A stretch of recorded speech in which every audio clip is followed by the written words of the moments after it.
आपने नोटिस किया होगा कि मैंने भी बोला कि मेरा एक favourite asset class which is stocks and mutual. इसका एक रीजन है, मैं लोगों का पैसा मैनेज करता हूँ। I decide their portfolios and I decide their asset allocation. Most clients जो मेरे पास आते हैं वो बाकी 3 एसेट्स में तो एक्सपोजर रखते हैं which is real estate, gold and FD, but stocks and mutual funds उनको समझ नहीं। At the same time stocks and mutual funds best performing asset class रहे हैं इंडिया एंड ग्लोबली।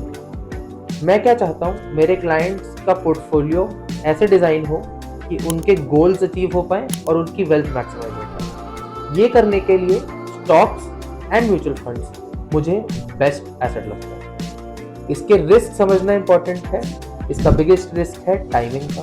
तो जब मैं पोर्टफोलियोज डिजाइन करता हूँ, मैं क्लाइंट से यही समझता हूँ कि उनका टाइम होराइजन क्या है, और बहुत एक कॉमन टर्म चल रही है आजकल, लॉन्ग टर्म। क्या वो एक लॉन्ग टर्म इन्वेस्टर है?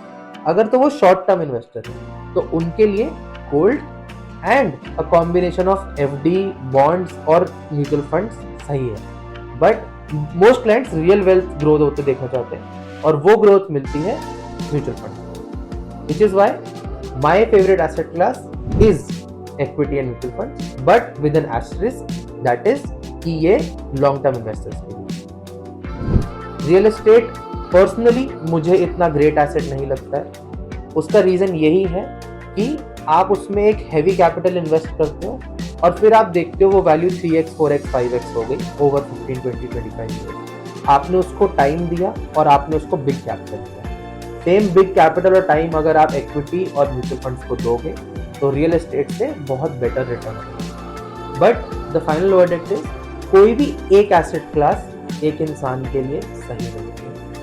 Always a combination of 3 or 4 asset classes is the way to create an ideal portfolio. After understanding these 3-4 asset classes, the next most important bit is asset allocation.